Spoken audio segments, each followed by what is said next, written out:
Welcome to Resource Review from here at the Science Museum in London. Our aim is to help you choose resources that will make a real difference to your teaching. Today we'll feature resources for primary numeracy. The resources we'll be looking at are Maths Mansion, an interactive CD-ROM produced by 4Learning, and Motivational Maths, a book of activities published by PrimeEd. And later, with the help of our panel, we'll be discussing how effective these resources are for the teaching of primary numeracy. But first, let's have a look at these resources in action.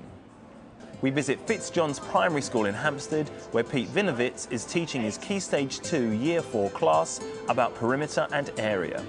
We begin by looking at the Maths Mansion CD-ROM from 4Learning. Maths Mansion is an interactive numeracy CD-ROM set in a Gothic mansion. Players are trapped inside and are only able to work their way out by solving the maths problems which are presented to them. Let's see how Pete and his class found the resource. Press enter. Yes. 6 centimetres.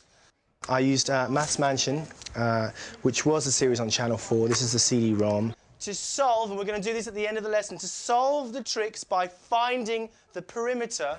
The particular area we're doing today is perimeter and area, so if I click on there, immediately I have the option for a video to come on, which could be used as part of an oral mental session at the beginning of a lesson. Finding the perimeter. And as you can see, we've got this really fun animation. Quite a good resource, really, not terribly suited towards sort of direct teaching in terms of main class, but really useful for small groups, for picking up how children are interpreting your main teaching. It's really, really good. It's the kind of thing that a child could use to solidify and cement work that you've done in class at home, because it has that sort of gamey feel to it, you know, choose a shield, choose a name or a nickname. And I guess the whole point of the CD is to make maths fun. 10. So 10 from there plus something equals 20. So A equals 10 plus A equals 20. What do you need to add on to 10 to make 20? Okay. Oh, Max is way ahead of me.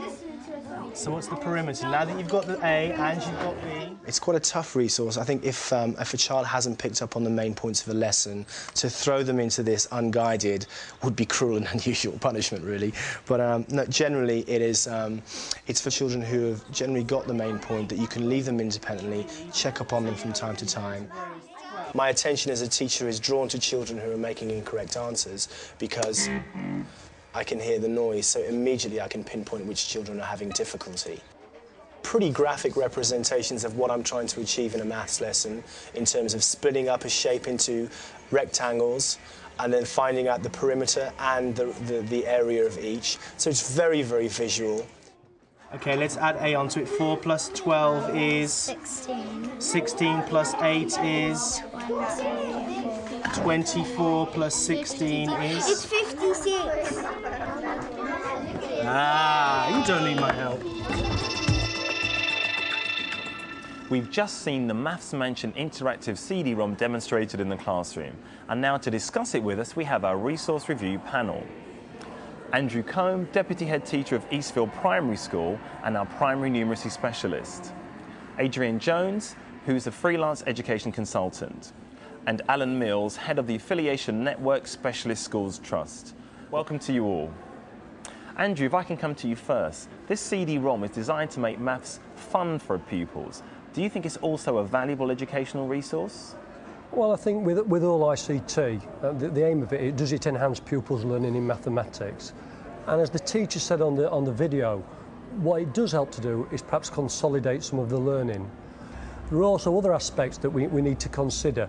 It doesn't give the children the opportunity to be asked questions about area and perimeter. You know, for example, draw me 2 shapes that have got an area of 10 square centimetres, draw me 2 rectangles that have got a perimeter. So it can help to consolidate the work, but only part of the work with area and perimeter. And also I think with CD-ROMs, the teacher was helped there because he had an interactive whiteboard where it could be accessible to all pupils. There are still lots of primary school classrooms that don't have interactive whiteboards. Adrienne, during the VT, we saw the teacher highlighting the fact that the programme alerts when a student's done something wrong. Is that something that we want to do as educationalists with young children? Well, if you've got a classroom and individual children or a pair of children working, you can't be at all pairs of children at the same time. So it's useful in the sense that, as he said, it alerted him to where he needed to go next. The children aren't going to put their hands up and say, oh, I've got this wrong. And it's a rather subtle way, actually, for him to be given a clue as to where they might need some help. And in fact, the way he drifted in and out showed that most of the children that were working had a level of competence and could find their way round the programme, and that's always a good plus point. If the children can independently find their way around a CD-ROM, that shows that it's been fairly well designed.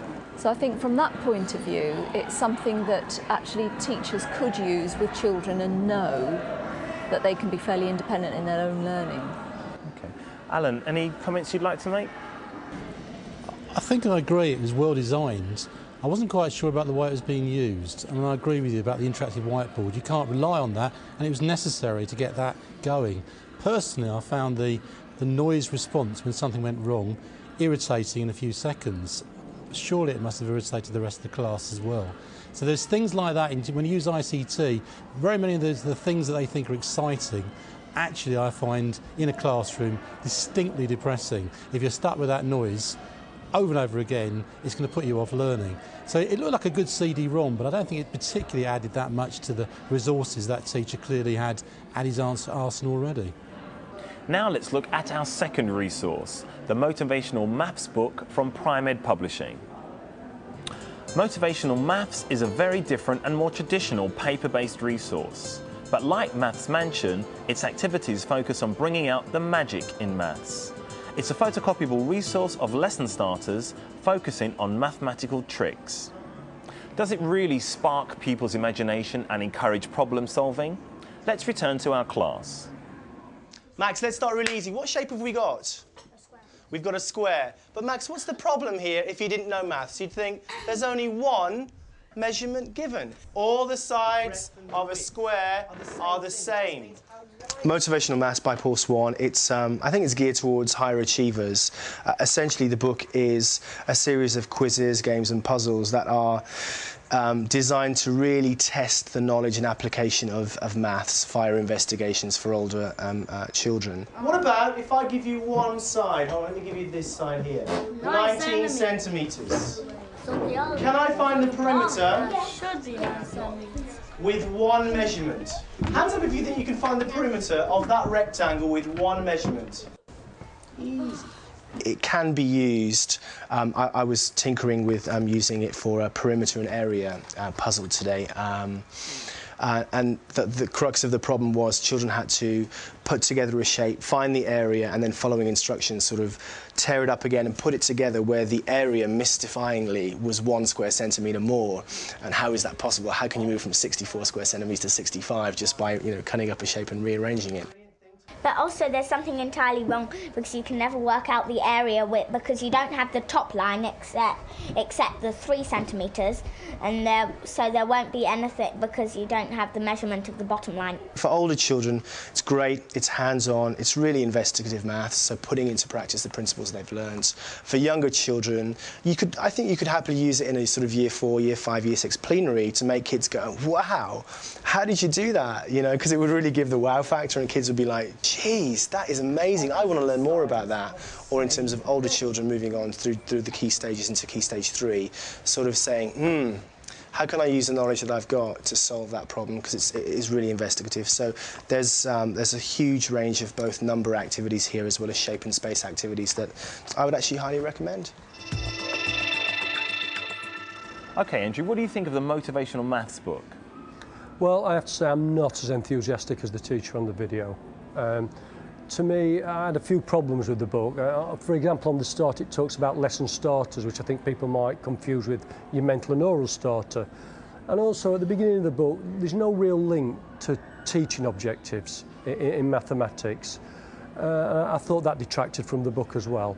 For somebody like myself who's really interested in maths, and I'm lucky I just teach maths all the time, it's the type of book I dip into, find a few problems in there that I do with the children in solving puzzles. But it's not a book I don't think that many teachers would use on a regular basis. If anything, it's the kind of book that you might buy and put in the staff room library. Adrienne, would you agree with that? I would, totally. It's very dense, so it would be difficult for it to be a pupil book. I think it's, 10 ideas to do for teachers, and for that purpose it's probably quite good, but it may work better with older pupils, but I think it's more, certainly at primary level. Alan, but we want to have things that are challenging for students, don't we? I'm not sure if the actual approach of it is particularly challenging. I do think you could pick into it and grab on puzzles and ideas that might be quite exciting, especially if you're not really a specialist maths teacher, you haven't really got that as your approach. I do think there's something about it. It does sort of illuminate the magic of maths, certainly, in certain ways, because there are things in it that are definitely exciting and certainly interesting, but it's certainly not a core text. It's certainly not something which will be used generally. It's a drop in, have a look at, maybe get an idea from, and move on rapidly.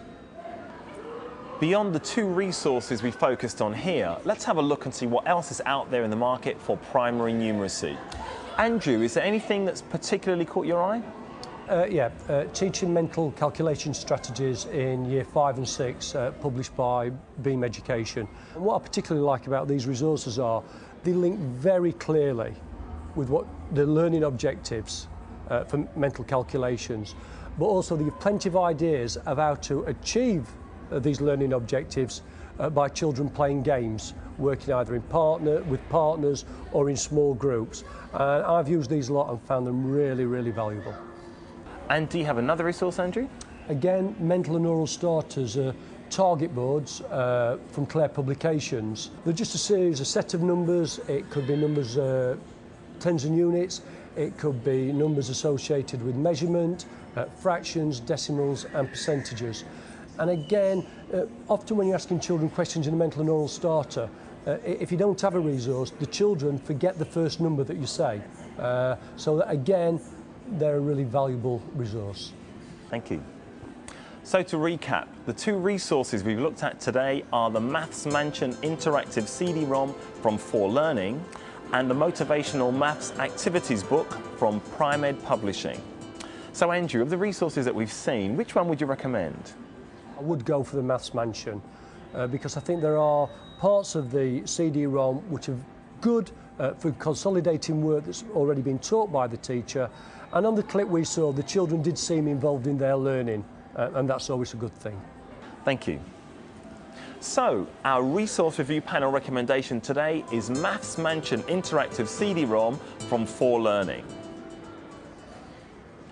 If you'd like further details on any of the resources from today's programme, you can get them from our website at teachers.tv/resource review.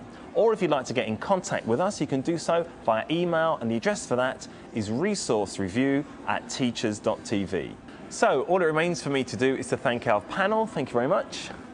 And thank you for watching. So it's goodbye from me at Resource Review. Goodbye.